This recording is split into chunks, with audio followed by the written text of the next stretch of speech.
Welcome to Deep Dive Daily Dose of Case Discussion by MedVarsity. Okay, so get this. Stroke is the second leading cause of death worldwide. That's like heart disease level. It just blew my mind when I saw that stat. So today we're doing a deep dive into stroke, what it is, what causes it, and why those first few minutes are so critical. Yeah, it's a great topic to dive into. And you're right that statistic is alarming. To put it simply, a stroke is a brain attack. It happens when the blood supply to part of your brain gets cut off like a sudden roadblock. And without that constant flow of oxygen and nutrients, brain cells start dying fast. That's why those first 180 minutes are absolutely crucial. It's like a golden window of opportunity where getting treatment can potentially make a huge difference in recovery. 180 minutes, that's just 3 hours. Suddenly, every traffic light feels way more important. So when we say stroke, is it always the same thing? Or are we talking about different types? Good question. There are two main types, ischemic and hemorrhagic. Ischemic stroke is the most common, and it's caused by a blockage in a blood vessel. Think of it like a clogged pipe.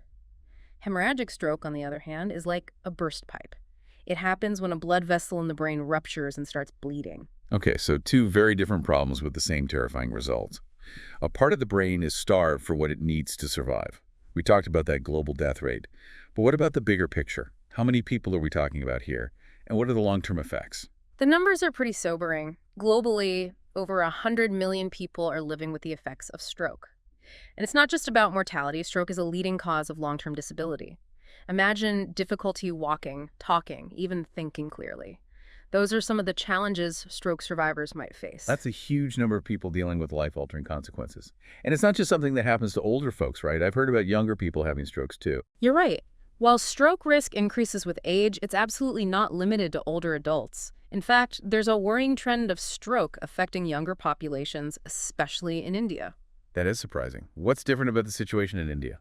A few factors are at play. For instance, rheumatic heart disease, which can lead to clots that travel to the brain, is more common in India. And certain types of infections that can increase stroke risk are also more prevalent there. It's a complex issue with multiple contributing factors. So you described stroke as a brain attack, which is such a powerful image. Can you break down what's actually happening inside the brain during a stroke? Imagine a city losing power. Lights go out, transportation stops, chaos ensues. That's a pretty apt analogy for what happens in the brain during a stroke. When blood flow is disrupted, brain cells are deprived of oxygen and glucose, their fuel, and they start dying rapidly. It's estimated that every hour a stroke goes untreated, 120 million neurons are lost, along with billions of connections between those neurons. Wow, 120 million neurons an hour. It's almost impossible to grasp the scale of that damage. Why is the brain so incredibly vulnerable, though? What makes it so susceptible to this kind of attack? The brain is this amazing complex organ, but it's also a bit of an energy hog. It makes up only about 2% of our body weight, but it consumes a whopping 20% of our body's oxygen and 15% of its blood flow. So with such high demands, even a brief interruption in that supply is disastrous. I'm starting to see why every second counts. Let's talk more about ischemic strokes, the ones caused by blockages. What causes those blockages in the first place? Are there different types? You're on the right track. There are two main types of ischemic stroke, embolic and thrombotic. And an embolic stroke, a blood clot forms somewhere else in the body, often in the heart, and then travels through the bloodstream until it lodges in an artery in the brain. It's like a tiny, dangerous traveler causing a major traffic jam. So a traveling clot causing chaos. What about thrombotic stroke? What causes those? In a thrombotic stroke, the clot forms directly in one of the arteries supplying the brain. Imagine it like plaque buildup, slowly narrowing the artery until, boom, a clot forms and blocks the flow entirely. It's less about a sudden blockage and more of a slow, insidious process. Okay, so it's either a traveling clot or a clot forming right in the brain's blood supply, both leading to the same problem. What are some of the common things that can cause these blockages to happen in the first place? There are many potential culprits. Sometimes a clot forms in one of the large arteries supplying the brain. We call this large vessel thrombosis. Other times, the clot originates in the heart, often due to conditions like atrial fibrillation. Atrial fibrillation. That sounds familiar, but I can't quite place it. Can you remind me what that is? It's a type of irregular heartbeat where the upper chambers of the heart, the atria, quiver instead of beating effectively. This can create prime conditions for blood clots to form, which can then break loose and travel to the brain. Ah, that's right. So the heart can actually be the source of the problem. Are there other things that can contribute to clot formation? Absolutely. Think of things like High blood pressure, high cholesterol, diabetes. These all damage blood vessels over time and make it easier for clots to form. It sounds like a lot of these risk factors are interconnected. You get one and you're more likely to get the others. Exactly, they often go hand in hand. And then there are lifestyle choices that can significantly increase risk, like smoking, excessive alcohol consumption, and lack of physical activity. So it's a complex web of factors, some within our control, some not. It can feel a little overwhelming to think about. Before we get into what we can control, I want to come back to something you mentioned earlier. You talked about drug use as a potential cause of stroke. Are there any specific drugs that raise the red flag, or any signs someone might be at risk because of their drug use? Yes, unfortunately, certain drugs can directly increase stroke risk. Cocaine and amphetamines are major culprits. They cause blood vessels to constrict and spike blood pressure, which can trigger a stroke. It's terrifying to think that something you might do recreationally could have such severe consequences. So we've talked about all these risk factors, and honestly, it's a lot to take in. It's like, are we all just at the mercy of our genes and bad luck? There's good news and bad news here. Some risk factors like age, gender, and family history are things we can't change. But the good news is that many risk factors are modifiable through lifestyle changes and managing existing health conditions. Okay, so even though there are some things we can't control, there's still a lot we can do to protect ourselves. That's a little bit of a relief. What are some of those things we should be focusing on? Managing high blood pressure is a big one. Often it's as simple as taking medication as prescribed and making lifestyle changes like reducing salt intake and getting regular exercise. Then there's controlling cholesterol and blood sugar levels, which often go hand in hand with managing diabetes. So healthy living isn't just about looking good. It's about protecting your brain from a potentially devastating attack. Exactly. It's about investing in your future health and well-being. And it's never too early to start making those investments. This has been a really eye-opening conversation. I'm starting to understand the magnitude of this problem and how it can affect anyone at any age. But it's also empowering to know that we're not powerless. There are things we can do to reduce our risk and protect our brain health. What are some of the key takeaways you'd like to leave our listeners with so far? I think the most important message is that stroke is a serious condition that demands immediate medical attention. Remember those 180 minutes we talked about? Time is brain. Recognizing the warning signs and getting help fast can significantly impact recovery. And while there are some things we can't control, there's a lot we can do to tip the scales in our favor. It's about taking ownership of our health and making smart choices. But we've only just scratched the surface. I'm dying to know more about those warning signs and what that getting help fast actually looks like in practice. You're right, let's get into that. Knowing the signs of a stroke is absolutely crucial, and thankfully there's an easy acronym to help us remember. FAST. Oh, you mentioned that earlier. I'm ready to learn what it stands for. All right, so FAST stands for face drooping arm weakness, speech difficulty, and time to call emergency services. Let's break it down. Okay, I'm all ears. Walk me through it. First, look at the person's face. Does one side of their face droop or feel numb? Ask them to smile. Does one side of their mouth sag? Next, check for arm weakness. Is one arm weak or numb? Ask them to raise both arms. Does one drift downward? So far, so good. What about speech difficulty? What should I be listening for? Pay attention to their speech. Is it slurred, jumbled, or difficult to understand? Can they repeat a simple sentence correctly? If you notice any of these signs, even if they disappear quickly, it's time to call emergency services immediately. Don't wait. Every minute counts. FAST. I love it. It's such a simple tool that could literally save someone's life. Are there any other red flags we should be aware of besides those core FAST symptoms? Yes, there are a few other possible signs, such as sudden numbness or weakness on one side of the body, sudden confusion, trouble seeing in one or both eyes, or a sudden severe headache with no known cause. Basically, any sudden and unexplained neurological change warrants immediate medical attention. Wow, that's quite a list. It's scary to think that something as seemingly simple as a headache could be a sign of something so serious. It really speaks to the brain's incredible complexity and how even a small disruption can have such a significant impact, which is why swift action is so crucial.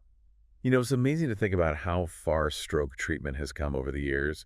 What are some of the current approaches to treating stroke once it's been identified and someone gets to the hospital? You're right, treatment has advanced significantly. For ischemic stroke, which as you'll recall is caused by a blockage, the primary goal is to restore blood flow to the brain as quickly as possible. So how do doctors actually do that? It sounds like a delicate and urgent situation. One of the most common treatments is a medication called TPA, which stands for tissue plasminogen activator. It's essentially a clot-busting drug that can be given intravenously, and it's most effective when administered within 3 hours of the onset of symptoms. In some cases, it can be given up to 4.5 hours after symptoms start. So it's literally breaking up the clot that's causing the blockage, Wow. like a microscopic plumbing job. Yeah. Are there other treatment options available? In cases where the clot is larger or located in a tricky spot, a procedure called endovascular thrombectomy might be used.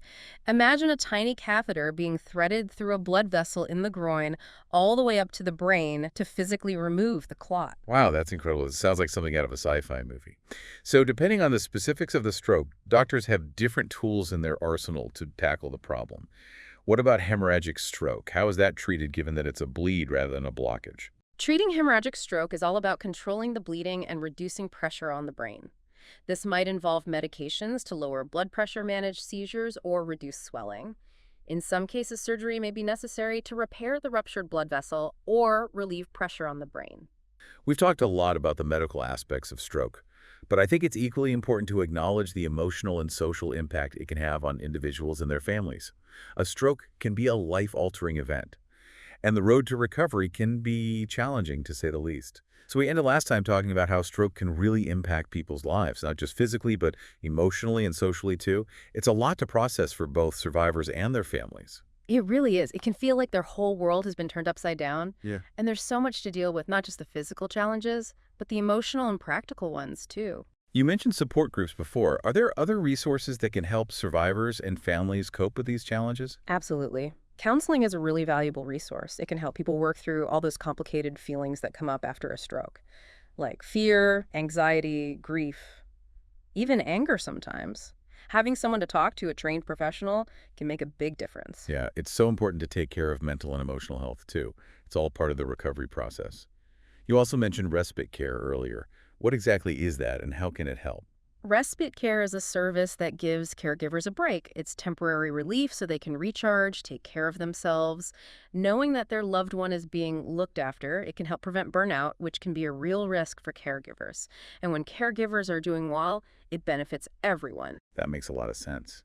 Caregiving is such a demanding role, both physically and emotionally, so having that support is crucial. We've been talking a lot about the individual impact of stroke, but it also has huge implications for public health as a whole, right?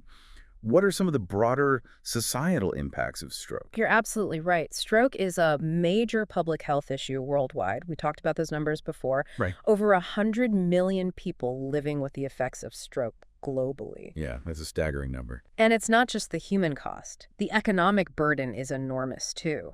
Think about healthcare costs, lost productivity due to disability, the need for long-term care. It puts a strain on healthcare systems and economies everywhere. Wow, it really is a multifaceted problem. Yeah. So what can we do about it? At a societal level, are there any steps we can take to address this challenge? There are, and I think it starts with prevention. We need to raise awareness about stroke risk factors, encourage healthier lifestyles, and make sure people have access to quality health care, especially for managing conditions like high blood pressure and diabetes. So it's about empowering individuals to take charge of their health, but also about creating systems that make healthy choices easier. Exactly.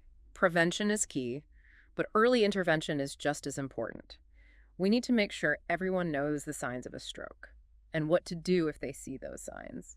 Remember FAST. Yeah, face drooping, arm weakness, speech difficulty, time to call for help. Exactly. We need to make sure everyone knows that acronym and that calling for help immediately can make all the difference. Like CPR, everyone should know it. It can save lives. I agree.